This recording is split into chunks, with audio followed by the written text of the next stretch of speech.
He was the son of a man no one dared to cross. The kind of man who could buy silence, power, and fear with a single phone call. Yet for all his influence, his son lay motionless in a hospital bed, dying. 100 doctors had tried, the best in the world, and all had failed. Machines beeped, lights flickered, and hope was fading fast. But then someone no one expected stepped forward. Not a doctor, not a millionaire, just the quiet daughter of the hospital's cleaning lady. A young black nurse with a mind sharper than any scalpel. And what she did next changed everything. The hospital was silent that night, the kind of silence that made every heartbeat sound like thunder. Outside room 407, guards in black suits stood watch, their eyes cold, their hands never far from their guns. Inside, the air was thick with fear and despair. The hospital was silent that night, the kind of silence that made every heartbeat sound like thunder. Outside room 407, guards in black suits stood watch, their eyes cold, their hands never far from their guns. Inside, the air was thick with fear and despair. Vincenzo Moretti, only 12 years old, lay still under the glow of the heart monitor. The son of the most feared mafia boss in the city, a man who could command loyalty with a whisper, yet now stood powerless beside his dying child. Every doctor who had entered that room had left the same way, defeated. No diagnosis, no cure, just whispered apologies and downcast eyes. Money couldn't fix this. Power couldn't command life to return. Amira Johnson watched from a distance, clutching a clipboard, her navy blue uniform clean but faded. She wasn't supposed to be near that room. To most, she was invisible, just another nurse's aide, the daughter of the woman who scrubbed the hospital floors every night. But Amira wasn't ordinary. From a young age, she had devoured every medical book she could find, fascinated by the science that healed people. Her mind worked differently. She saw patterns where others saw chaos. That night, as she cleaned the empty hallway, she overheard the doctors whispering, "It's hopeless. We've tried everything." But Amira's eyes drifted toward the monitor in room 407. Something about the rhythm of the boy's pulse, the faint flicker of irregularity, caught her attention. She didn't know it yet, but that tiny flicker would change not just one life, but her entire destiny. Amira couldn't sleep that night. Every time she closed her eyes, she saw the boy's pale face, the flickering lights of the monitor, and that strange, irregular pulse. Something about it didn't fit. It wasn't a disease. It was something else. Something missed. By morning, she was back in the hospital early, pretending to restock supplies near room 407. The chief doctors were inside, arguing in hushed voices. "We've run every test," one said. "It's not viral, not neurological, maybe autoimmune." Another shook his head. "Whatever it is, it's killing him." Amira noticed a faint discoloration on the boy's skin, a shade under the IV line that no one seemed to mention. Her mind raced. That wasn't from illness. It looked like a reaction. A poisoning. Slow, silent, synthetic. Something man-made. She wanted to speak, but her voice trembled. Nurses didn't interrupt doctors, especially not her.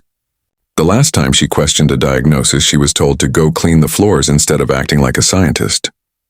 Her mother's words echoed, "Stay quiet, baby. People like us don't get to argue with people like them." But this time staying quiet could cost a child his life. That evening, when the halls grew still again, Amira quietly entered room 407. The mafia guards looked at her but didn't stop her. She carried a cleaning cart, harmless in their eyes. She replaced the trash bag, wiped the counters, then gently examined the boy's IV port. Her heart pounded. The fluid had a faint chemical smell, subtle but wrong. She took a small sample into a vial she had hidden in her pocket. The moment she stepped out, a doctor caught her. "What are you doing in there?" he demanded. Her explanation came out rushed, too passionate, too certain for a nurse's aide. "There's something in his IV. It's not medical grade, something's reacting with his system." He laughed, not out of humor but disbelief. You think you found something 100 specialists missed? Stay in your place." The humiliation burned, but the fire inside her burned hotter. That night, she ran her own test in a small lab used for student research. The results shocked her. A rare toxin, almost undetectable, likely the reason every treatment failed. It wasn't illness. It was sabotage. The realization hit like lightning. Someone had poisoned the mafia boss's son. And no one believed her. Amira's hands trembled as she walked back toward the boy's room. She knew she couldn't prove it yet, but she couldn't let him die either. While others left for the night, she prepared a counter serum, calculating each dosage with careful precision. One wrong move could kill him, one right move could save him, and destroy her career forever.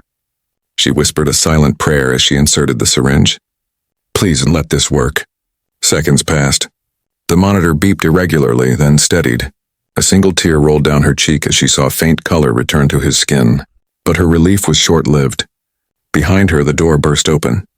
Don Moretti himself stood there, towering, furious, surrounded by his men. His eyes locked on Amira, a syringe in her hand, his son's life in her reach. He thought she was killing him. And in that moment, Amira realized the greatest danger wasn't just saving a dying boy.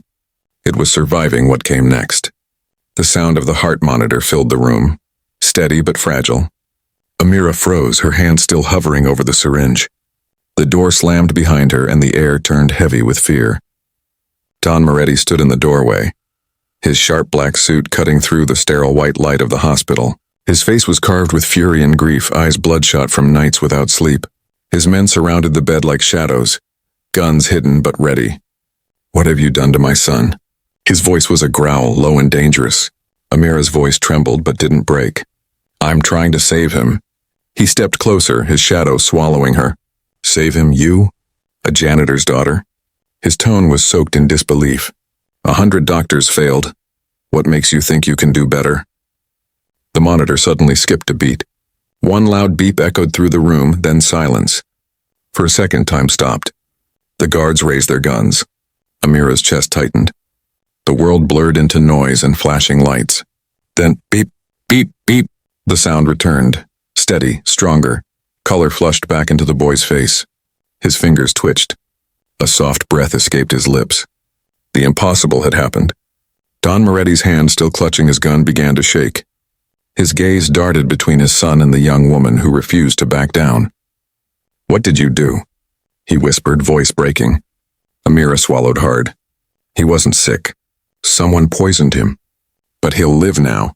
Silence fell again, the kind that carried 1,000 emotions. Guilt, relief, disbelief, respect. The mafia boss, the man who ruled with fear, slowly lowered his weapon. For the first time, his eyes softened. You saved my boy.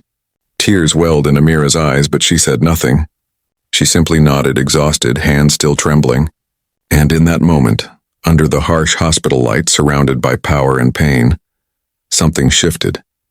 A black girl the world never looked at had just rewritten fate. The morning sun crept through the blinds, painting soft gold across the room that had been filled with despair only hours before. The steady rhythm of the heart monitor was now the sweetest sound in the world. Vincenzo was alive, breathing, healing. Amira sat quietly in a corner chair, eyes heavy from exhaustion but heart steady with peace. She had risked everything, her job, her safety, her name, for one chance to save a life that no one believed she could save. The door opened slowly. Don Moretti entered, no longer surrounded by guards. His usual armor of arrogance was gone. He looked older now, fragile even, his face lined with the weight of gratitude and shame. For a long moment he said nothing. Then softly, I thought power could buy life. I thought fear could protect my son. But all it took was courage. Amira stood, unsure whether to speak. The man who once terrified everyone now extended his hand, not in authority but in respect. I owe you more than I can repay, he said. Tell me what you want. Money, a house, a new life. Her eyes glistened, but her voice was calm. I don't want anything, sir. Just remember, there are people out there with nothing, who could save everything if only someone believed in them. He looked down, humbled by the truth in her words. As Amira walked away, the hospital corridor felt brighter. Her mother stood waiting at the end, eyes full of tears. For once, people didn't look through her, they looked at her.